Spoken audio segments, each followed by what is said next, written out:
Kontento ako sa itsura ko. Proud ako sa ugali ko. Masaya ako sa buong pagkatao ko. At hindi ko to babaguhin para magustuhan lang ako ng ibang tao. Accept me, reject me, or judge me.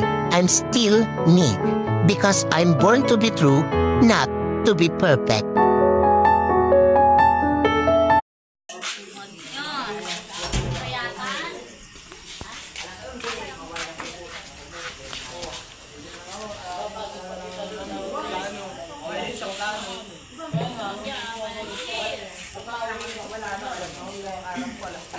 Ang plano talaga, ano oras na ang plano na?